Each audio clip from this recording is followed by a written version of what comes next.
Haha, so we are going right up my alley here because earlier this week I saw a video pop up on my Twitter feed, and this was a Twitter video of a TikTok. So what I decided to do was actually take a look at the TikTok account that posted this video in the first place, and what I found was that this was actually a pretty, do I want to say the word viral?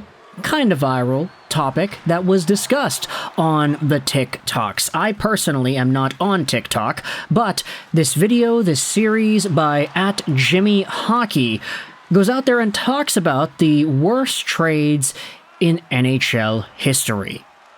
Now, yeah, that's kind of hyperbolic, and I don't think you can really go out there and label the worst quote-unquote trades of all time.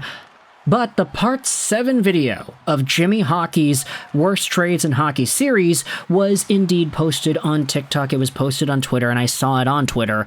What I wanted to do was respond to the idea that is brought up in this video as to whether or not the JT Miller trade is one of the worst trades of all time. Not for the Vancouver Canucks, but for the Tampa Bay Lightning.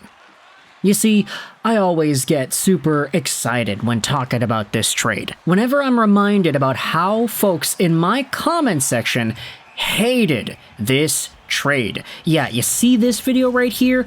This is the video that we made when the Vancouver Canucks made the trade for JT Miller. 5 years ago, it was for a first, a third, and Marek Mazanec, and the Vancouver Canucks got themselves a guy whom a lot of people believed at the time would have maybe maxed out as a 60, 70-point player. I mean, he had 47 points in 75 games played with the Lightning. He had 56 points in a season with the Rangers, and he was a point-per-game guy with Tampa in his limited stint at the end of the 2017-18 season over there. JT Miller was a fine player, but he was a guy that a lot of people in Vancouver were saying, okay, wait a minute, Jim Benning, why are you trading away your first-round draft picks? What's going on here? The Canucks are trying to get younger. They just got Hughes onto the team. They drafted Podkolzin and Hoglander. What are they doing? Trading away their 2020 first-round pick for JT Miller, who is already old. And right away, the season after JT Miller was acquired by Vancouver, he made the trade instantly worth it. Miller had 72 points in 69 games played in his first season with the Canucks. Not to mention 18 points in 17 games in the bubble playoffs. This was a guy who, leading the team in scoring, made an immediate impact and said to every Canucks fan on the block, okay, wait a minute, this guy might actually be a lot better than we thought he'd be. As the years went on, his career started to form and mold itself to the career that we know now. 46 points in 53 games played in the shortened COVID year.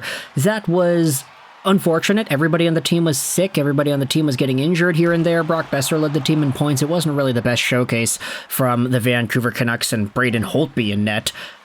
He had 99 points, though, in the season after that, 2021-2022, 32 goals and 67 assists. Followed that up by a year where you could say JT wasn't really all too great, but he was still a point per game. 82 points in 81 games played in 2022-2023, in a season where trade rumors were running rampant. You gotta remember, if Patrick Allvin had his way, JT Miller would have been a Pittsburgh Penguin by now. Or at least by then, at that point in the season. And eventually, JT Miller bounced back after all the Bruce Boudreau drama. After Rick Tocchet came in, Miller plays a Tocchet-style game. Tocchet has a Miller-style coaching style, and that is just what worked, you know? Miller had a 103-point season in 81 games played, 37 goals, and 66 assists. He added on 12 points in 13 games in the playoffs. Man, Miller was a beast, and you can say that he is the most consistent top-tier Vancouver Canucks forward by far. In fact, you can't really dispute that. Elias Pettersson is the only one who could challenge him point production and point potential-wise, but Pettersson, last year especially, was inconsistent as all hell.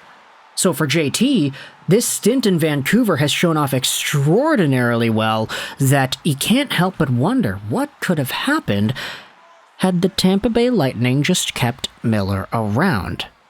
That's the entire thesis of the TikTok video that I had seen earlier this week, but Tampa Bay let go of an inevitable 100-point scorer. And that 100-point scorer is making only $8 million a year on the Vancouver Canucks payroll. Now, sure, he's making that until 2030. He'll be really old by the time the contract ages out. Who knows if JT Miller at 32, 33, 34 can still produce numbers like these? It's unlikely. But for right now, the Vancouver Canucks have an absolute superstar making less than superstar caliber money. $8 million for a 100-point scorer. The question is here, what if the Tampa Bay Lightning held on to JT Miller? Because you think about the assets that they acquired in that trade. Marek Mazanec, the goaltender, yeah, no, he's not really doing all too hot. Third-round pick, okay, that's valuable, but they selected Hugo Alnefelt, a goalie prospect that looked really good at the time, but still hasn't really broken out. And then you had yourselves the first-round pick that the Vancouver Canucks traded to Tampa Bay, that in which they didn't actually use because they traded it away for Blake Coleman to the New Jersey Devils. Now, this is where the worst trade of all time label really dismisses itself. Because yes, the Tampa Bay Lightning acquired JT Miller from New York, they traded JT to Vancouver, they got some picks in return, yes, but the first-round pick that they traded for Blake Coleman helped them win a Stanley Cup in 2020. And you can't really go out there and dispute the results on paper saying, yeah, Tampa Bay was able to win 2 straight Stanley Cups without JT Miller. That's a fantastic run there. You can't really go out there and say that a team that was able to do that had any sort of losing trade leading into that situation. Right? But if you look at the big picture, I mean, you wonder where things are today.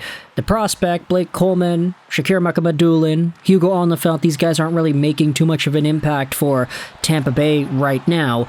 And you consider what it is that JT Miller is doing. Hey, while the JT Miller trade might have set up the Tampa Bay Lightning to win 2 Stanley Cups, it has deprived them from the opportunity of getting another 100-point center at a very reasonable dollar amount heading into the next few years. Now with Tampa Bay, the departure of Steven Stamkos has shaken this team to the core. Victor Hedman just re-signed, but Nikita Kucherov is going to be up soon too. Is that guy, as competitive as he is, going to want to stick around with a team that could very well be on pace to rebuild soon? I get it, you know, NHL teams, NHL powerhouses, NHL dynasties, they come in waves, and the Tampa Bay Lightning already won 2 Stanley Cups, so they don't care. They don't care about any of this stuff. They could completely lose out on all their players tomorrow. They all request trades, they all get sent elsewhere, and they will still have those 2 Stanley Cups to their name. So while the JT Miller trade, if you take a look at just the assets going in and the assets going out, this is a terrible trade for the Tampa Bay Lightning. The value they got out of Hugo Alnefelt the first and Marek Mazanec is a fraction of the value that the Vancouver Canucks got out of JT Miller. While that is the case, the Tampa Bay Lightning were still able to win 2 Stanley Cups, and who knows if they would have been able to do that with Miller on their roster in the middle of the lineup. So let me know your thoughts in the comment section below. Is this TikTok video that I had seen actually onto something here? Or is this just a normal trade that you could look at in 2024 eyes and say, yeah, I mean, both teams benefited. So let me know your thoughts in the comment section below. I hope you enjoyed this video. And bye.